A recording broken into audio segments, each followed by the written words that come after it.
Quand les nouvelles s'affolent, Métropole fait le point.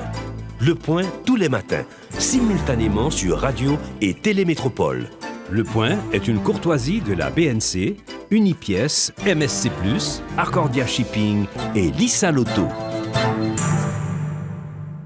Madame, Monsieur, bonjour. Bienvenue à la rubrique Le Point de Radio et Télémétropole. Merci de votre fidélité, merci surtout de l'intérêt. On va parler ce matin de la dette de l'indépendance. Notre invité, le journaliste, l'ancien ministre Hadi Jangardi. Bonjour Hadi, merci, merci de répondre à l'invitation de Métropole. Bonjour Métropole, bonjour aussi à toi Wendell, bonjour à tous les amis. J'ai comme l'impression, comme beaucoup d'Haïtiens, c'est un sujet qui aujourd'hui est en discussion, est en débat et qui vous préoccupe, la question de la dette. Ceci me préoccupe dans la mesure où moi j'écoute Radio Métropole tous les jours et au cours d'une des éditions, vous aviez dit qu'il fallait élucider la question de la dette. Et je suis là pour élucider parce que si les anciens présidents haïtiens sont morts, l'histoire n'est pas morte. Je suis là pour éclaircir, pour éclairer et pour expliquer ce qui s'est passé et pour bien faire comprendre que justement l'image qu'on nous donne de crétins, de gens de pays parias, cette image ne convient pas à notre histoire. Avant 2003, est-ce qu'il y a eu des présidents qui ont, comme Jean-Bertrand Aristide, agité la question de la dette de l'indépendance, réparation et restitution? Non, il n'y a pas eu de mot restitution. Il y a eu une demande qui a été faite, et ceci en 88, lorsque le président Maniga est arrivé au pouvoir. Alors Maniga devait soulever la question auprès du Quai d'Orsay, et évidemment, il avait un ministre des Affaires étrangères qui était Gérald Latortue, et il a dit, faisons attention, il faut appeler des experts. Et c'est là qu'ils ont appelé l'historien Jean Fouchard, qui leur a expliqué qu'il y avait une faute et des inexactitudes par rapport à la demande, et le gouvernement de Maniga n'a pas poursuivi cette question avec Jean Fouchard, qui avait été prévu d'ailleurs pour être ambassadeur d'Haïti à Paris, et la question n'a pas été soulevée. C'est vrai qu'en 2003, Haïti, avec Aristide, a soulevé la question de restitution et réparation, mais à mon avis, ceci a été mal posé. La réparation, oui, parce qu'il fallait évidemment réparer par rapport aux esclaves. Et il y a eu 1 million d'esclaves ici dans la colonie de Saint-Domingue, mais la question de la restitution a été mal posée dans la mesure où le gouvernement haïtien avait aligné trois individus, dont des Américains, 2 Américains, 1 Français. D'ailleurs, un Français qui allait écrire un livre « Haïti n'existe pas », reprenant un peu ce qui avait été fait dans l'ordonnance de 30 mai 1814 qui disait « Haïti n'existe pas ». Je vais vous expliquer pourquoi, justement, la question était mal posée, alors que les Français avaient envoyé une 50aine d'experts pour expliquer la question. Et quand Hollande allait venir ici, le président français a déclaré « La rançon de l'indépendance, nous allons la quitter ». C'est une erreur grave. De sa part? De sa part, bien sûr, parce qu'il n'y a pas eu de rançon de l'indépendance. Et quand Boyer a signé, il a dit « Ce qui n'est pas une rançon de l'indépendance, parce que l'indépendance n'a pas de prix ». Et je vais vous expliquer ce qui s'est passé à l'époque et ce que nous vivons aujourd'hui. Vous avez lu les articles du New York Times et de Miami Herald? J'ai lu tous les articles. J'ai lu les articles aussi du journal Le Monde. Et j'ai lu les articles du New York Times. J'ai été appelé pour faire partie d'ailleurs de l'équipe éditoriale du New York Times. Et je remercie les amis du New York Times d'avoir ouvert cette fenêtre. Mais à mon avis, il y a beaucoup d'inexactitudes historiques et même juridiques. Et je vais expliquer pourquoi Haïti n'a pas été un État paria à partir de 1825. Alors, on y va, et de plein pied. Parlons des antécédents maintenant. Avec plaisir. Il y a eu des antécédents avant 1825. Et beaucoup de gens disent que c'est Boyer qui a demandé à la France de payer 150 millions. C'est faux. Car dès l'indépendance, il faut dire qu'en 1804, nous sommes devenus indépendants, le général Jacques Dessalines a envoyé une mission en France, dirigée par Étienne Méthor, qui demandait, bien entendu, la reconnaissance de l'indépendance d'Haïti. Sur quelle base? Sur une base juridique. Et quelle base juridique? C'est que depuis l'époque, il faut remonter très très loin, depuis l'époque de la guerre de 100 ans, la question de l'indemnité au niveau juridique a été posée. Et la question juridique a été posée, bien entendu, il faut remonter à 1327, lors de la conquête de l'Achenay par l'Angleterre. Les Anglais l'ont pris, ils l'ont appelé Hagen. Et à partir de ce moment-là, le roi anglais, Édouard III, a payé une indemnité, ce qu'on appelle une indemnité de guerre. Il y a eu aussi en 1453, à la fin de la guerre de 100 ans, la France, évidemment, a saisi Bordeaux. Et Bordeaux appartenait aux Anglais. Et quand la France a pris Bordeaux, les Anglais aussi ont demandé, si vous voulez garder Bordeaux, de payer une indemnité de guerre. La question de l'indemnité de guerre était en vogue lorsque, le 21 juillet 1774, la Russie, de son côté, en pleine guerre avec l'Empire ottoman, la Turquie d'aujourd'hui, a gagné la guerre. Et ils ont pris la Crimée. La Crimée a été prise et l'Empire ottoman a demandé une indemnité de guerre. Et la Russie a payé. Et ce n'est pas par hasard si Poutine, récemment, est rentré en Crimée pour réclamer les terres de Crimée, parce que la Russie avait déjà payé depuis 1774, et ils ont pris à l'époque les terres d'Azov, et ils ont demandé aussi une circulation sur la mer Noire. C'est ce qu'ils demandent aujourd'hui avec la guerre d'Ukraine. Et parce que, bien entendu, l'indemnité de guerre avait été payée à l'époque. Il faut dire aussi qu'à partir de l'indépendance américaine, l'indépendance américaine, tu sais quelle année? C'est 1776. Et là, George Washington est devenu président et l'Angleterre a demandé une indemnité de guerre. Et il y a eu une ordonnance qui a été envoyée à George Washington et les Américains ont accepté de payer sur 54 ans. Ils ont payé. Les Américains ont accepté de payer. Les Anglais avaient demandé près de 150 millions de livres sterling à l'époque et le gouvernement américain a accepté de payer les indemnités. Donc sur la base. C'était la mode. C'était la mode. Alors, en 1814, il y a eu une deuxième réunion, et la réunion de Paris, ce qu'on appelle le traité de Paris.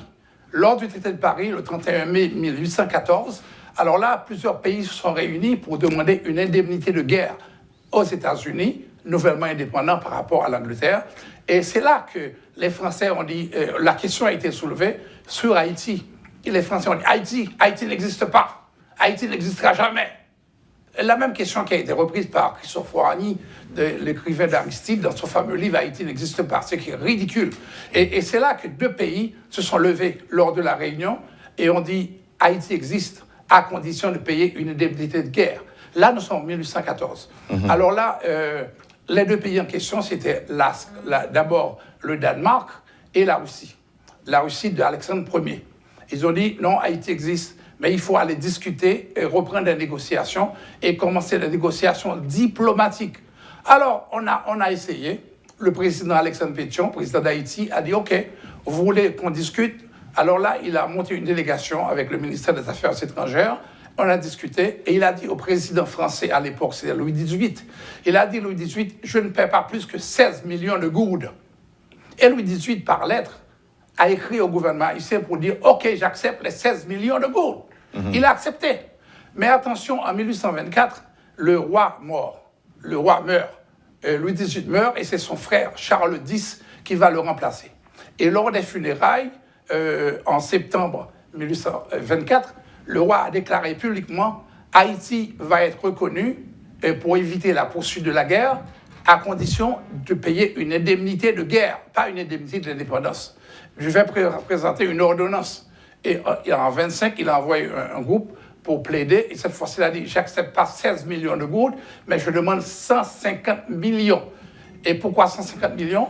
Il a expliqué, parce que Haïti venait de conquérir la Dominicanie, et la colonie française avait, bien entendu, la perle des Antilles, 25 millions de francs or chaque année en termes de revenus. Et ils ont estimé que Haïti avait à l'époque 80 millions de francs or, 80 millions qui rentraient dans nos revenus. Et ils estimaient aussi qu'on avait les mines d'or du Cibao et on avait aussi les mines de diamants et d'or de verre de gris qui existent encore du côté de Jean Rabel. Alors, ils ont fait un calcul sur les colons. Il y avait 25 000 colons français qui demandaient évidemment au roi Louis Charles X d'envoyer une ordonnance à Boyer. Et c'est là que l'ordonnance est arrivée. Et quand l'ordonnance arriva, les Français avaient peur d'Haïti. Les Français avaient peur parce qu'on avait à l'époque 40 bateaux de guerre et on avait une armée puissante, on avait 30 000 hommes armés et prêts à se battre. Et on avait aussi des guérillas. Et ce on-là, c'est Haïti. Haïti avait, on-là, c'est nous. C'est-à-dire, nous autres Haïtiens, on avait des bateaux de guerre. Et au temps de 1825, on avait aussi des guérillas. Haïti avait une guérilla du côté de la Martinique, la Guadeloupe, la Guyane et les terres françaises. Et même dans les Caraïbes, les puissances avaient peur. Alors les Français de Charles X, les Français se sont réunis, ont créé une sorte de Nations Unies. Et cette sorte de Nations Unies, à l'époque, s'appelait la Sainte Alliance. Et la Sainte Alliance comprenait plusieurs pays. Je citerai l'Angleterre, le Portugal, il y avait l'Allemagne, il y avait la France, la Suède. Tous ces pays sont venus en 1825 devant nous, devant Haïti, devant nos rades, à Port-au-Prince, au Cap-Haïtien, au Caille, à Jacmel, et les bateaux de guerre nous entouraient. Et ils étaient aussi à Santo Domingo, ils étaient partout sur les terres et les ports haïtiens et dominicains, et ils sont venus faire la guerre. Et la Sainte Alliance, tous les pays sont venus avec les bateaux de guerre, les Français ont allié 14 bateaux de guerre, et on dit à Boyer, vous signez, ou bien nous recommençons à la conquête, nous faisons une guerre, mais toute l'Europe allait se battre contre nous. Alors, comme Boyer, dans les négociations diplomatiques, avait accepté, on a parlé de 150 millions, il a dit, OK, vous voulez 150 millions, je vais créer une banque, la Banque nationale.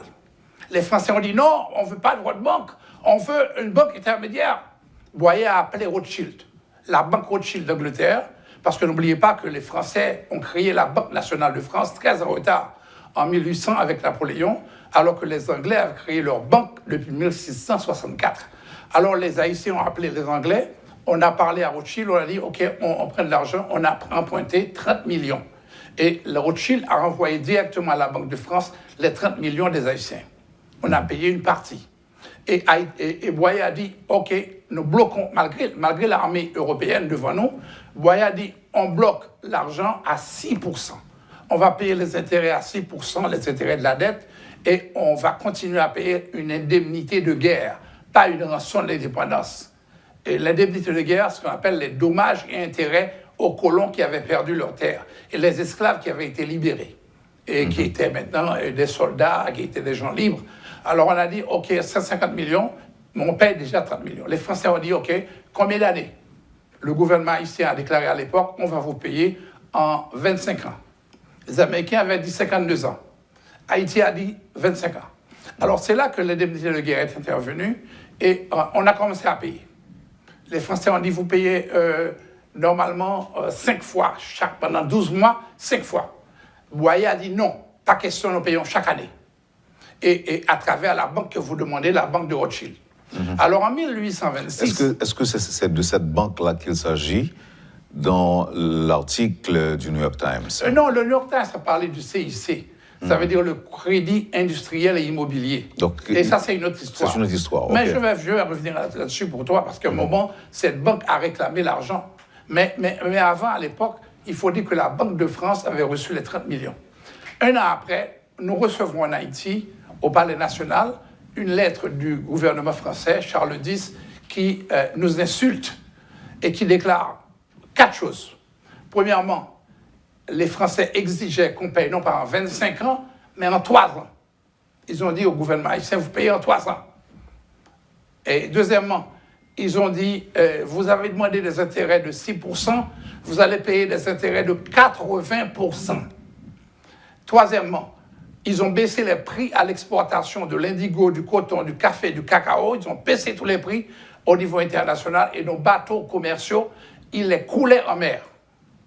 Et là, on était dans une nouvelle situation de guerre. Et enfin, il y avait 25 000 colons qui réclamaient, qui faisaient pression sur la France de Charles X. D'ailleurs, tu sais, à la bibliothèque de Saint-Louis de Gonzague, il y a le fameux document avec les 25 000 noms de colons qui faisaient pression sur Charles X. Alors, quelle a été la réaction d'Haïti? Là, nous sommes après 1825. Oui, là, tu es en 1826, lorsque les Français ont dit qu'il faut payer en 3 ans. Et Boyer a dit, Boyer en colère, a frappé le poing sur la table en criant « Charles X est un coquin, il me prend pour un con, je vais lui prouver que je suis un Haïtien. » Alors là, on a refusé de payer. Il y a eu d'abord en 1826 un arrêté qui a été pris par Haïti, l'arrêté qui a été pris par le président Boyer, et cet arrêté a été pris le 25 septembre 1826. Il a dit « je ne paye plus rien aux Français. Vous demandez 150 millions et il faut payer en 3 ans, ne pas payer encore. » Alors, il a fait aussi une autre chose. Boyer a ouvert une banque nationale et en disant « ok, vous négociez avec ma banque ». Il a créé la BNRH, la Banque nationale de la République d'Haïti, et ceci par un arrêté, et ceci en 1826. Et il a déposé 6 millions de dollars. Et il a dit, s'il faut renégocier, on ne paye plus au niveau du franc or, on paye au niveau dollar. $1, 5 gouttes haïtiens pour $1. C'était déjà l'époque de Boyer. Alors on a passé 12 ans à ne pas payer, 12 ans. Alors en 1838, les Français ont accepté à nouveau de renégocier avec nous. Et ils ont renégocié avec les Haïtiens et on a envoyé Faubert, on a envoyé toute une délégation pour discuter avec eux et les Français ont accepté. Ils ont accepté parce qu'ils avaient peur de la guerre. Parce que Boyer avait dit en 1838, vous négociez avec moi ou j'éclate la guerre en Europe. Et on aurait pu faire la guerre en Europe parce qu'on avait avec nous le Danemark, on avait la Russie, des tsars qui étaient près des Haïtiens et prêts à se battre avec les Français parce qu'ils importaient également du campèche, du cacao, ils importaient, ils envoyaient des bateaux en contrebande. Ils voulaient mettre fin à la contrebande. Et il y avait aussi la question des guérillas qui étaient en Belgique parce que Haïti, avec l'argent de la contrebande, finançait à l'époque la guérilla de Belgique et qui est devenue indépendante de la France. Et ensuite, la Grèce, on a envoyé aussi une guérilla au niveau de la Grèce, l'indépendance. Et on avait également la Rhénanie allemande. La Rhénanie était française à l'époque et on finançait un peu les Allemands pour qu'il y ait la guerre en Europe au cas où la négociation de 1838 échouait. Donc c'était une négociation diplomatique. Est-ce que vous ne pouvez pas nous parler de cette démarche en 1838, oui. Cette démarche haïtienne qui consistait justement en une renégociation après 1825. Avec plaisir.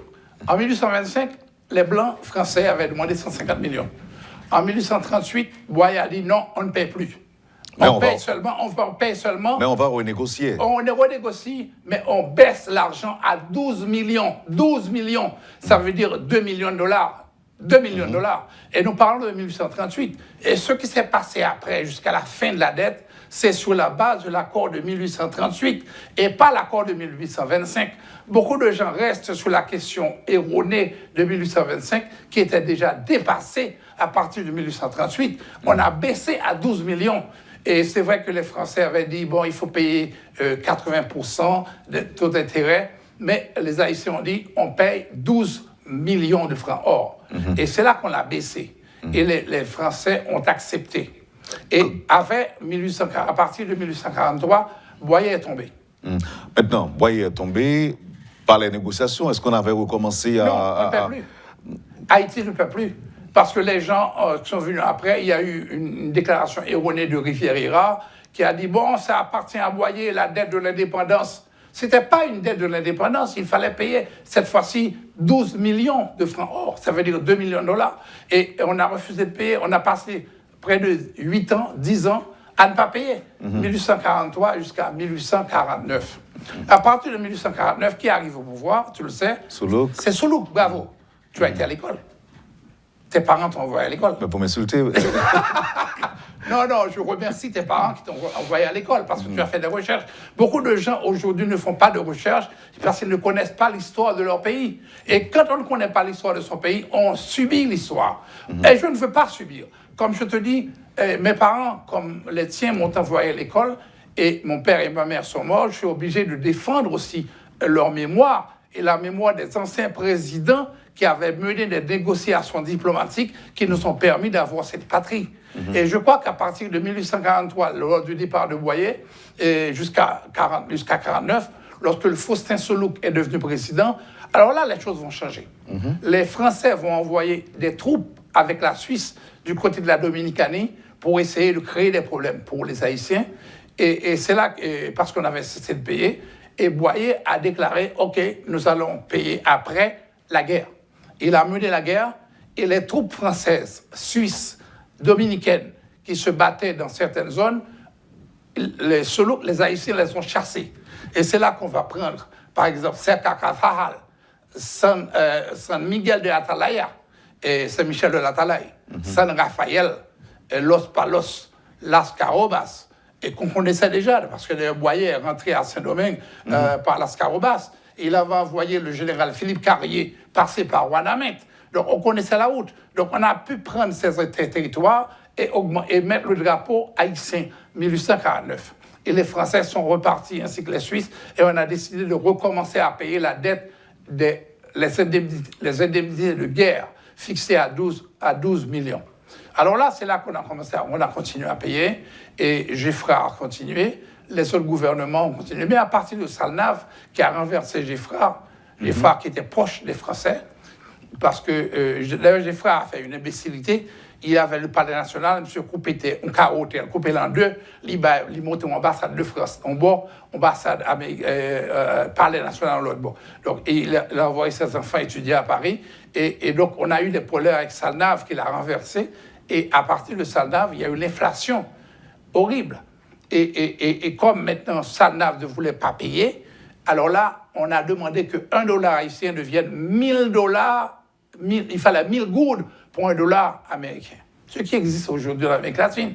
Par exemple, en Colombie, eh ben, pour $1, il y a 3000 pesos. À l'époque, c'était les oreilles bourriques. Alors là, c'est une question terrible. Et ensuite, il va être renversé. Tu vas avoir Nissa Saget. Et après Saget, Michel Domingue. Michel Domingue Solocaille, avec un intellectuel brillant qui est le Septimus Rameau. Et négocié, on va réouvrir la banque qui était fermée. Banque que Boyer était gagné 6 millions, et M. Dibra mettait 3 millions là-dedans. Et il a monté la banque en 5 mois, la banque haïtienne. Je parle de Septimus Rameau. Il a déposé 3 millions. Les Américains sont venus, on dit, nous allons mettre comme la banque Lazard & Co. Il dit, nous allons mettre 3 millions de dollars et pour mettre comme actionnaire, mais après, on dit, on fait faillite. Et c'est là que les Haïtiens mettaient comme par eux, on fait banque. Et évidemment, on va avoir un problème dans le pays, et on va tuer Rameau, et on va dire qu'il est comme payé. Bon, nous suspendons payer, et banque l'a fermé. Et c'est là que tu vas avoir des élections qui vont se faire avec maintenant Salomon. Salomon va avoir le pouvoir, et ceci en 1880. C'est à partir de 1880 qu'on va renégocier avec la France la dette des indemnités de guerre, à partir de Salomon. Mais dans l'article du New York Times et d'autres médias haïtiens, on parlait de CIC qui voit les noms. CIC, par exemple, le CIC, c'est le Crédit Industriel et Immobilier, qui était contrôlé le trésor public, qui était empêché de déposer comme toutes ces radotes. Parce que, d'ailleurs, mais on t'a dit avant qu'on apprécie le travail. Non, j'apprécie. C'est une porte ouverte. C'est en raison de. Non. Est-ce que inexactitude capable équivalent de radote? Oui. Il y a eu des radotes parce que historiquement, c'est pas vrai. Parce que historiquement, Boyer, d'ailleurs, le président Salomon va arrêter les comptables du CIC. On va les arrêter.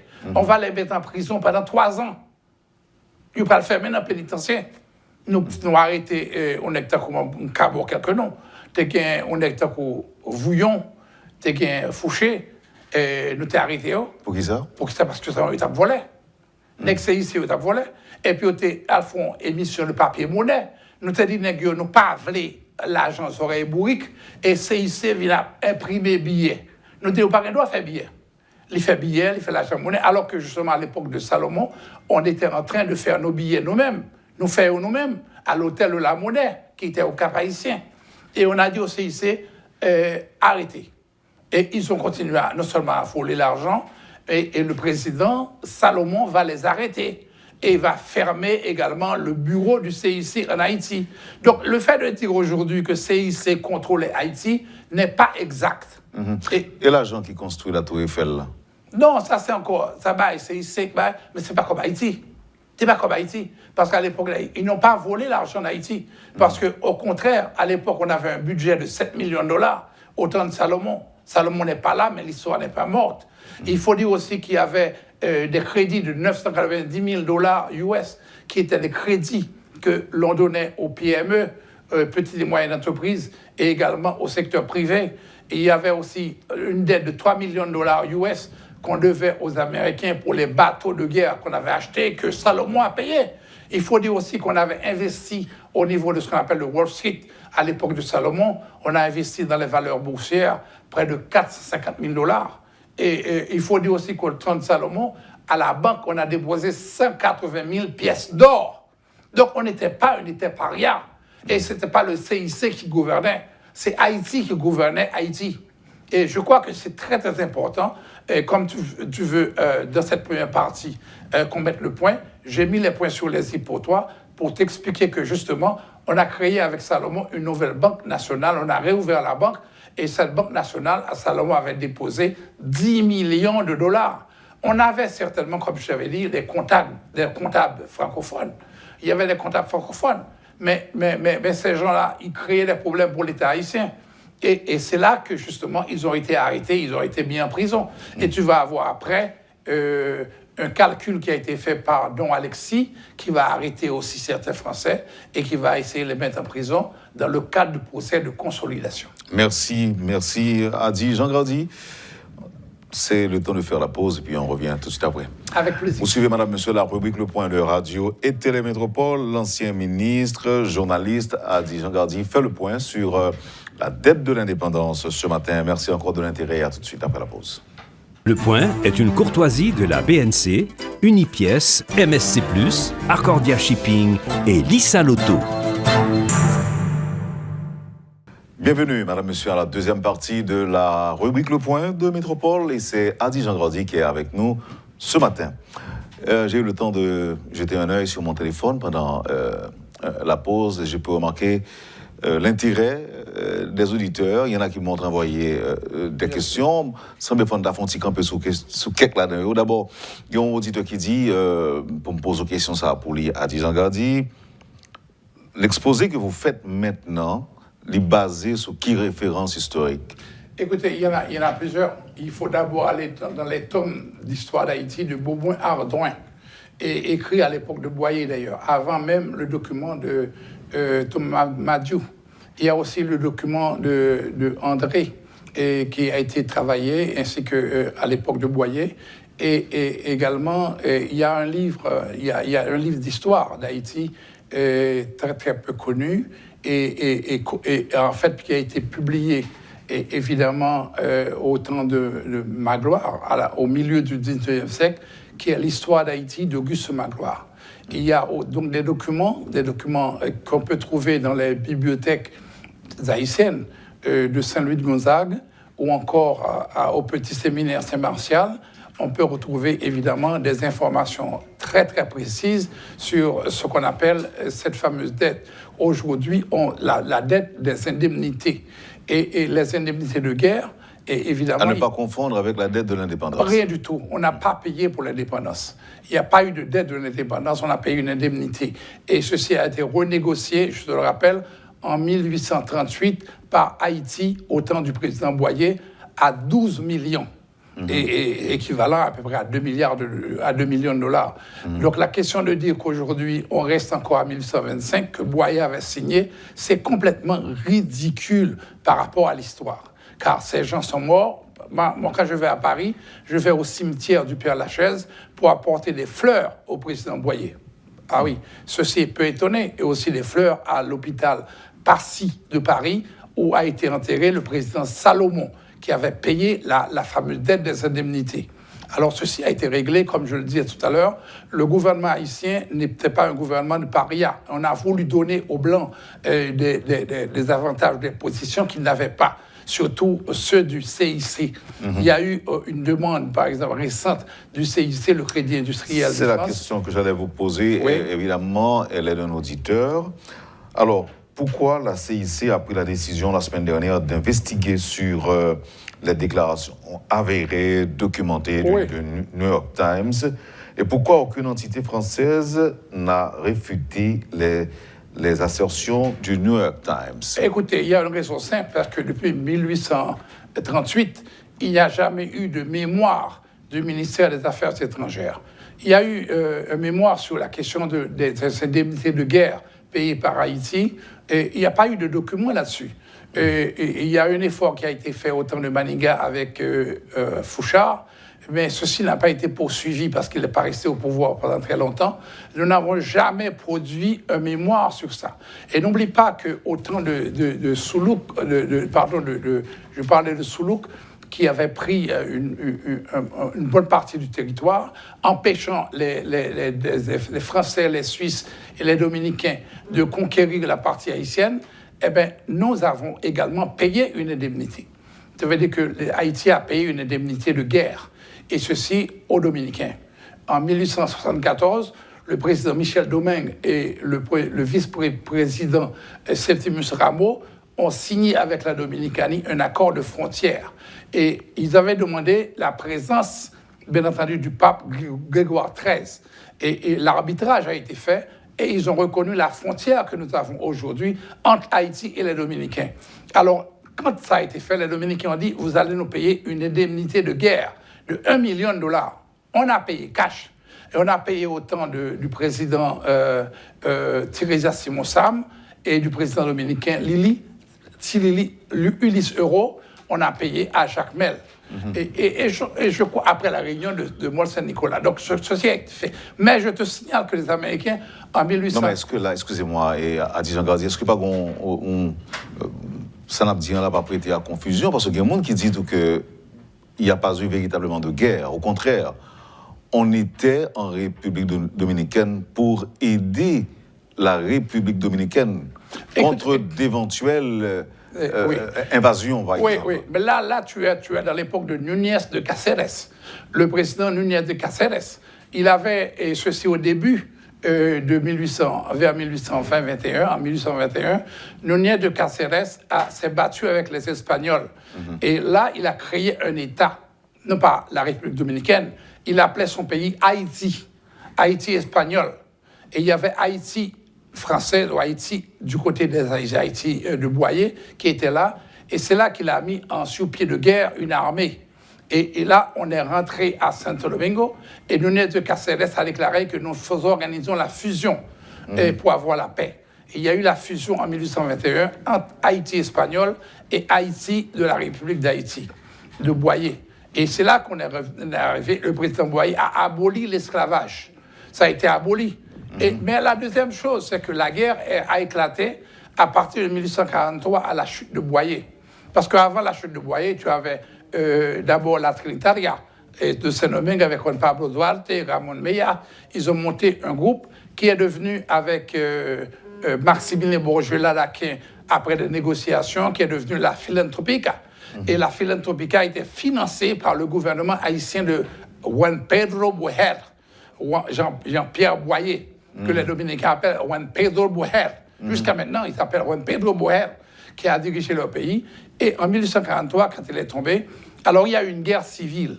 Et beaucoup d'Haïtiens interdits de fonctionner ou encore sur une liste de condamnés à mort, ils ont pris les armes et se sont retrouvés du côté de la frontière et ils se sont battus avec le support des Français, des Suisses, et la guerre a éclaté. Et c'est là que Soulouk va traverser et on va prendre des villes où les Français et également des Suisses, des Dominicains étaient établis. Ces villes sont devenues haïtiennes. Et à partir de 1850. Et là, c'est là qu'il y a eu la guerre haïtiano-dominicaine. On a refait la frontière, on a tracé la frontière en 1874. Et là, ils ont demandé 1 million. On a payé les indemnités. Pourquoi les indemnités? Parce que je vais t'expliquer qu'il y a toute une histoire des indemnités de guerre. Les Américains aussi avaient payé aux Anglais, mais en 1850, n'oublie pas qu'ils sont entrés en Californie. Ils sont entrés au Texas. Et entre 1845 et 1850, ils ont pris beaucoup de terres. Les Américains, pendant la guerre, ont pris, par exemple, Californie, ils ont pris Texas, Oklahoma, Nevada, Utah, et une partie du Wyoming.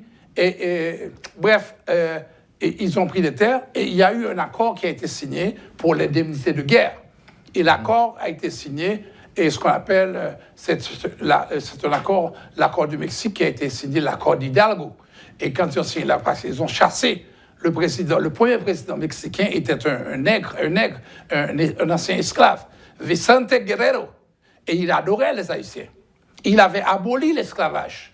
Et lorsqu'ils ont pris tous ces territoires, les Américains ont remis en place l'esclavage du coton et ils ont fait une loi pour qu'on ne parle pas de ça.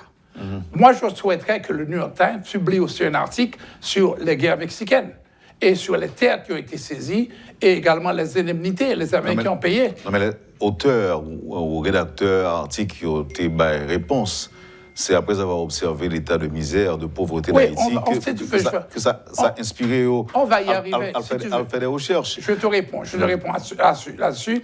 On n'a pas été un État paria, les Américains ont payé... Mais aujourd'hui. Les Américains ont payé une indemnité de 18 millions de dollars pour le Nouveau-Mexique, Californie et Texas. Ils ont payé l'indemnité de guerre. On ne parle pas d'indépendance. OK.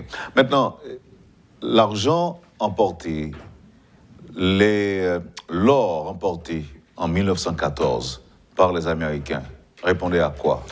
Le 4 décembre 1914, des Marines sont arrivés à la banque. Ils ont pris 500 000 dollars en or. Et ça répondait à quoi? C'est que, n'oublie pas qu'il y a eu une dette. On avait fini par payer sous Salomon, mais à partir du président Antoine Simon, les Français sont revenus. Ils ont dit, avec le CIC, vous empruntez 60 millions de francs or pour 50 ans, ce que le président Antoine Simon a refusé. Et c'est là l'ambassadeur américain Furnace est intervenu, et là ils ont dit non, pas question, il y a des firmes qui veulent, tu as un projet de faire des trains, un tramway pour sortir de... D'ailleurs, quand tu vas à la circulation automobile, les traces de train existent encore, pour aller au Cap, pour aller au Caille. Alors, il a dit, bon, écoutez, on va vous prêter plutôt de l'argent, puisque vous refusez l'argent français. Et là, qu'on a emprunté à peu près 10 millions de dollars. Et les 10 millions de dollars pour faire les trains et pour transporter la figue banane. Alors, quand le pasteur Cincinnatus Lecomte, venu d'Allemagne, a renversé le président, automatiquement, il est devenu président d'Haïti, et là, on lui a dit, il faut payer la dette de Simon. Il a dit, je ne paye pas. Mbaba Yogout, parce que ça, c'est pas Igadé Simon. Alors, il a été tué le 7 août 1812. Il a tué là, dans Wavena, il a mené quoi dans le palais, il a sauté le palais, il a dit qu'il mourir dans le palais. Donc, ça, c'est une autre histoire, encore un mensonge. Alors, il y a eu, après ça, Tancred Auguste qui a pris le pouvoir, et enfin, le sénateur de Jacmel, Michel Oreste, va prendre le pouvoir, et il va aussi refuser de payer l'argent de Simon. Alors, on a continué avec cette affaire, et on a renversé Michel Oreste, et on a mis... Zamor est arrivé. Mais quand vous dites on a renversé... Non, tu as eu l'armée. Tu as eu les Cacos. Les Cacos sont arrivés, ont envahi la ville. Et le président a pris la fuite, il a donné la démission. Et le Parlement s'est réuni, ils ont élu Zamor. Et Zamor est devenu président. Et là encore, l'ambassadeur américain, By Blanket, il est arrivé, il a dit au président, vous payez l'argent de Simon, ou bien on laisse la guerre se poursuivre avec les Cacos contre vous. Ou bien il a dit non, je ne paye pas. Alors l'ambassadeur By Blanket lui a dit, alors il faut nous donner les douanes, on prend les recettes. Et il a dit non. Et c'est là que l'ambassadeur lui a donné une calotte. Son calotte, bah, n'a pas l'air. Et le président qui était fait boxe, monsieur de sa bord, et puis le balle quelques coups de poing, et puis il dit, monsieur, get out of my face, monkey. Retire qu'on a figui macaque. Et c'est là que le président ambassadeur a sorti le coup de pied dans derrière, et finalement, la guerre a éclaté. Et le président s'est retrouvé en exil. Comment référence pour Diti fait ça Auguste Magloire. Il faut aussi aller dans Dantes Bellegarde, la nation haïtienne. Un ambassadeur a giflé un président. Le président. Il faut aussi voir ce qui est écrit dans la presse de l'époque, la presse haïtienne de l'époque, qui donne des détails sur ce qui se passe, pas la presse étrangère.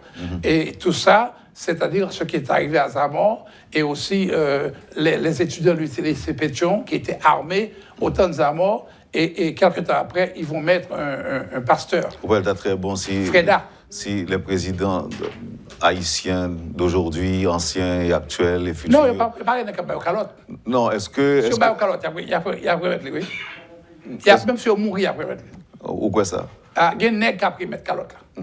Et pas un nègre qui a monté président. Évidemment, il y a un nègre qui va pillaille, tu as pour Jovenel va pillaille, j'étais là quand il est blanc, il tout il.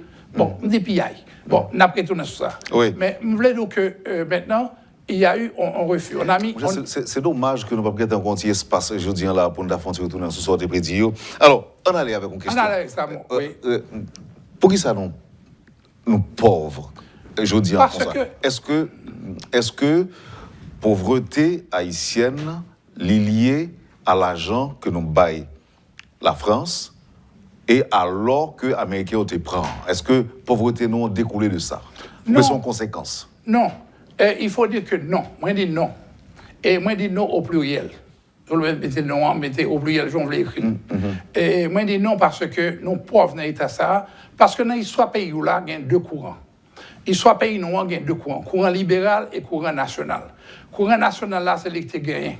Et c'est lui qui marché tout.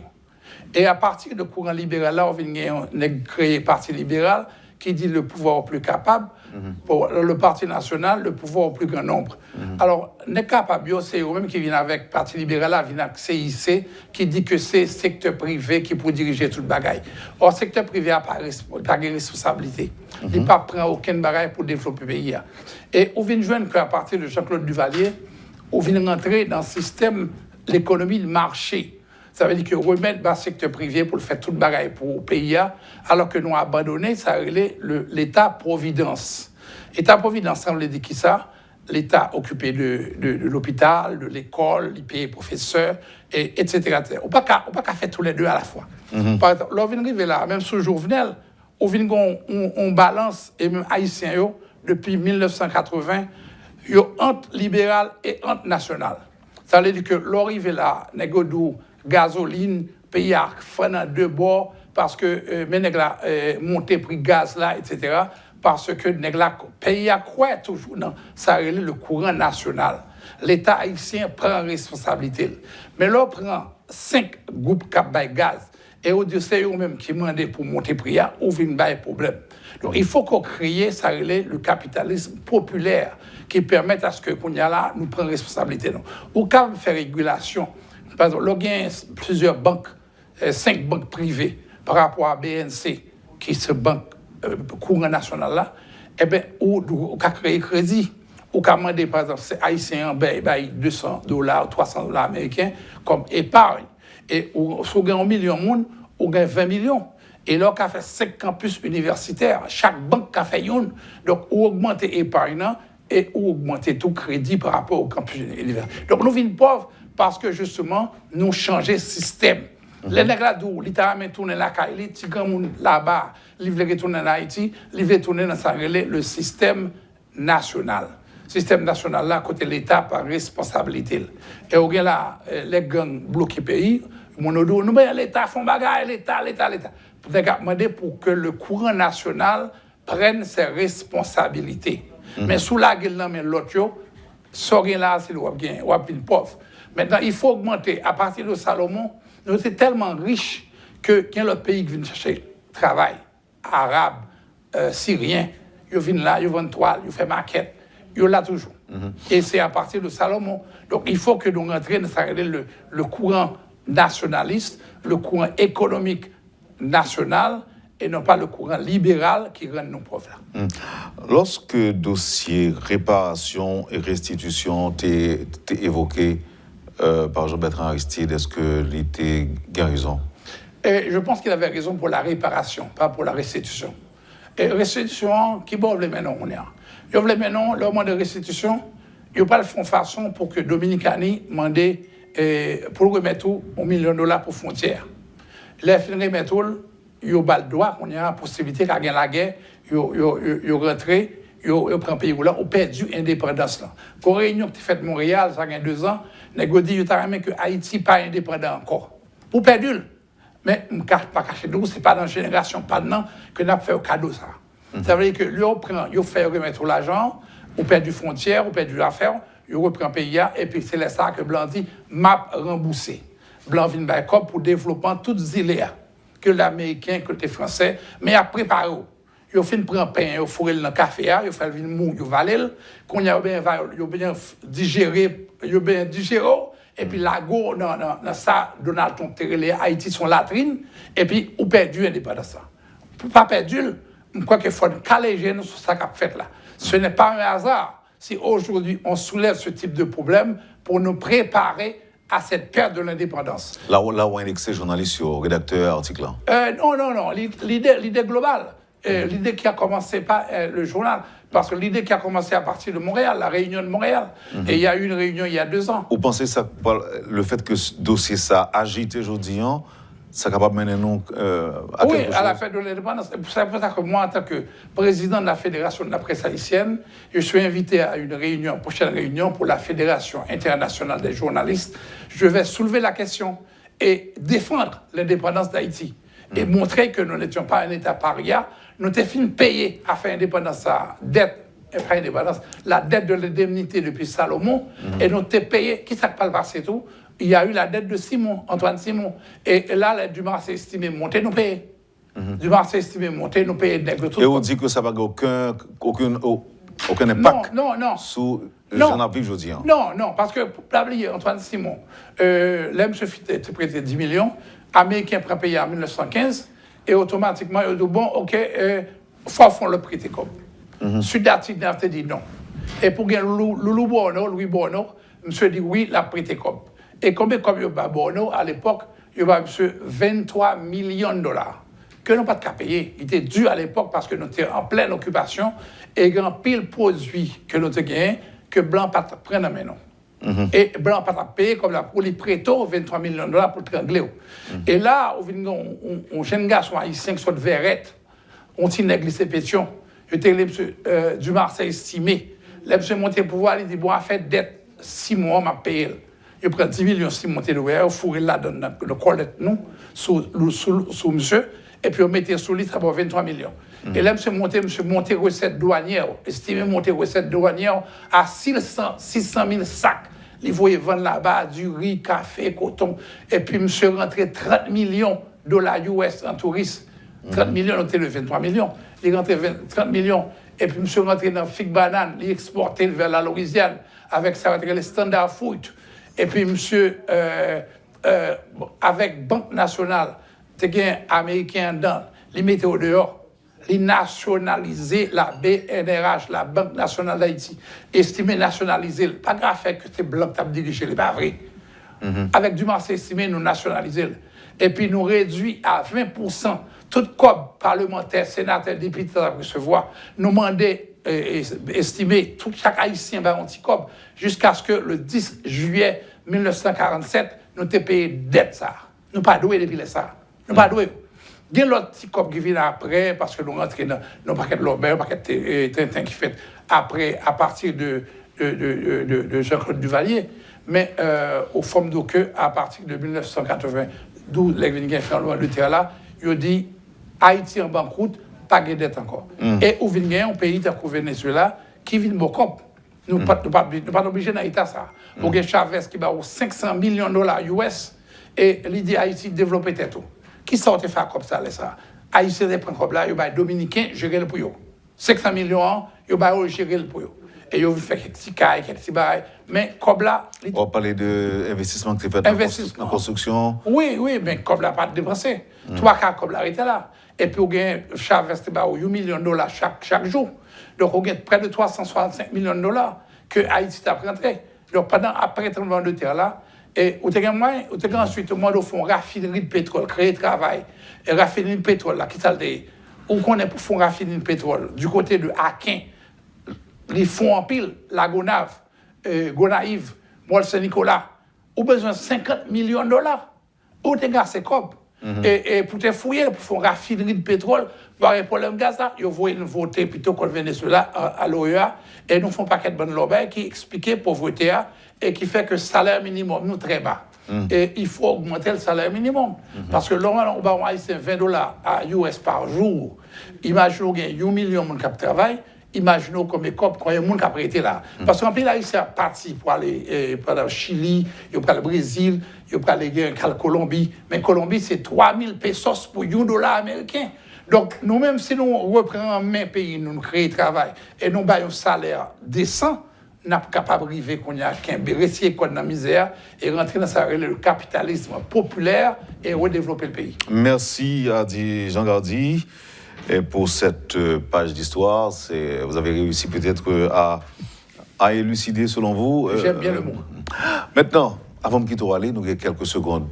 Je songe que ça fait nous avons plus passé une année depuis que moi-même je vais recevoir là. Oui. La dernière fois que je me recevoir, c'était pour. C'est Nec Matisse. Non, oui, ça fait un an, Oui, non, mais quand on est arrivé avec vous à Dijon-Gardi. Dans le sud. Oui. Tu as des paroles qu'on t'a dit, il y a un qui fait, par exemple, l'assassinat du président. Ou tu as annoncé ça, après? J'ai annoncé sur Métropole. Oui. Dès le président mourir. Non, mais quoi? Je m'te dit. On va dire Jovenel Moïse a mouru. Je m'te dit Jovenel, moi, ma bouche, moi, dans les oreilles, dans Best Western, moi, je dis, monsieur, vous pouvez mourir parce qu'il y a un problème de karma et un problème grave qui n'est pas résolu depuis Moïse, l'ouverture. Il n'est pas attendu. Il pense qu'on bêtisé ou bien? Il pense qu'il n'a pas passé. Non, mais il y a des gens qui disent que tu es au courant que le va mourir. Oui, je m'te dit le tout. Ok, maintenant, ça va passer qu'on est là. Qui est-ce que le président? Bon, je ne sais pas si je vais la soirée kidnapper le tuer. Ah bon? Mais pas nous idée. Non, de toute façon, ça nous doit être sûr. Non. Dans les prophéties. Non, mais il y a des problèmes graves là. Il y a des problèmes graves dans les prophéties. On avait prévu que Jean-Baptiste Richer est pour retourner là et comme protestant. Jean-Baptiste. Évidemment. Oui. Sénateur André Richer, non? Non, pas du tout. Jean-Baptiste Richer était président, monsieur provisoire. Et ceci avant Soulouk. Et monsieur Pral mourir, il était mort empoisonné, mais en réalité, son problème d'overdose, monsieur était mort overdose dans l'affaire sexe. Il a pris un Viagra à l'époque, on l'autre bail au Viagra. Il était mort au Cap. Dans l'affaire des jeunes filles, des petites femmes à Caillet, et il était avec elle, et les femmes étaient gentilles monde. Donc, il dit que gain, Richer gain pour tourner. Donc, il faut regarder, est-ce qu'on a des petites femmes à Caillet? Et il faut regarder, est-ce qu'on est tout qui protestant, adventiste ou wesleyen. À l'époque, Richer était wesleyen. Donc, au niveau de la prophétie, on annonce que le président, s'il ne démissionne pas avant et qu'il persiste pour faire élection, il est capable de perdre la ville, mais il a vérité, s'il démissionnait, car il y a l'autre président provisoire qui montait. Mais nous n'avons pas gagné. Et nous suivons. Et après ça, Salomon doit revenir. Je maintiens, Salomon doit revenir. Et la prospérité sera rétablie. Mais évidemment. Mais quand c'était monde qui était pour mourir, il a mouru déjà ou bien? En pile aller. En pile aller. En pile aller. Et c'est dans la prophétie en pile aller. Donc, on parle bien là qu'on a faisons attention à ce qui va se passer dans les prochains jours.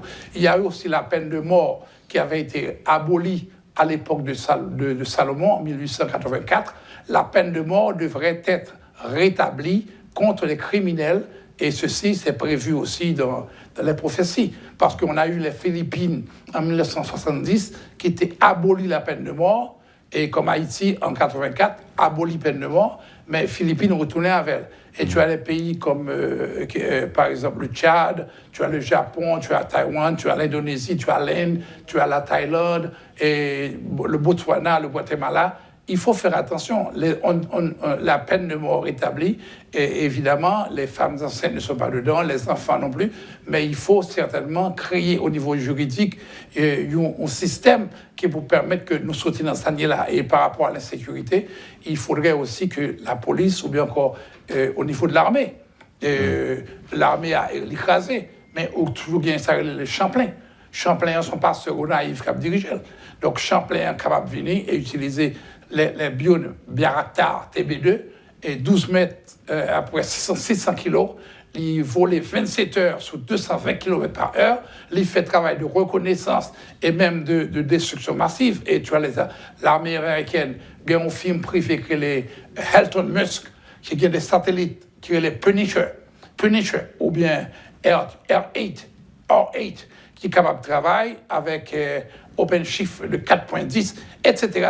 Donc, il faut rentrer dans la nouvelle technologie, parce qu'on pas qu'un arquebus ou encore des flèches de Caronabo, encore là, il faudrait rétablir la sécurité du pays et, comme on dit, rentrer dans ce qu'on appelle le courant national. Est-ce que l'Europe dit nous que rétablissement sécurité dans le pays est passé par des décisions juridiques, notamment la peine de mort? Il est passé par des décisions juridiques, parce qu'il faut faire attention. La peine de mort, pourquoi pas rétablir, pas momentanément, pas pour tout le temps. Mais il faudrait voir avec la justice, parce qu'il y a eu quand même, en 1945, le tribunal de Nuremberg qui avait établi la peine contre les crimes contre l'humanité. Mon vie continue, mais il faut finir. Jean Gardi, on dit que le prochain président a supposé Richer. Non, il est là. Je pense qu'il y a un Richer qui est là. Le Richer est là. Il est là. Il faut faire attention. Et les petits ménages à Kaye. Richer à l'époque. À l'époque. Oui. Non, je regarde pour moi qui répondent à mode de fonctionnement, mode de vie de Jean-Baptiste Richer, qui aujourd'hui en là dans la politique. Est-ce que le protestant? Donc ça Wesleyan ou adventiste? Donc, il doit être un religieux, un chrétien. Un protestant. Mais quand même avec une jeune nana, archeloise. Oui, bien sûr. Richer est là. Donc, il faut faire attention. Et je pense. Bon, mais fait que tout le monde qui de nous là, qui a ambition politique, il y a le candidat, il y a le. Il y a le converti d'abord. Non. Au pas bien président après. Selon la prophétie, celui qui devrait être là après Jovenel, ça allait être Richer. Et après Richer, on va avoir Soulouk. Ça veut dire qu'il va y avoir des élections et la prospérité va être établie. Et à partir de ce moment-là... Mais comment on relie ça? C'est pas réincarnation. Non, c'est l'incarnation. C'est l'incarnation. Oui. Adi, merci un peu. Et pour autant que tu es accordé à nous, mais je vais retourner sur parce que... Voilà, pour vous. Dossier ça... Il faut nous retourner encore avec lui pour aider les auditeurs à comprendre plus. Parce qu'en effet, je me songeais côté annoncé que le président Jovenel Moïse allait mourir assassiné. Oui. Et pourquoi nous faire au moins 2 ou 3 sous ça? Mais il ne pas pris au sérieux parce que moi-même, nous sommes haïtiens qui croient en pile dans le pays. Et moi, je crois que nous ne pas doués dans la misère. Mais il faut dire aux auditeurs qu'on n'a pas un gang, qu'on n'a pas prophète. Non, je suis un libre penseur. Ou seulement rapporter des prophéties que des Hongans t'ébaillent du Valier. Oui, des Illuminati. Les Illuminati t'ébaillent du Valier en 1986. Et après, moi-même, je viens essayer de chercher à comprendre mieux, et surtout l'homme de monter ministre. Et moi, faire attention, parce que je me parlais que le Premier ministre qui était là à l'époque-là, t'ébaillait piaille. Et je fais attention, en tant que ministre de la Communication à l'époque, de comprendre le pays et comprendre tout ça, les sociétés secrètes qui ont un gros pouvoir sur le pays, mais ce n'est pas un grand. Mais on dit que les sociétés secrètes, ça, est capable d'aider dans la lutte contre l'insécurité. Venez Auguste de regretter mémoire, tu dit ça dans le micro.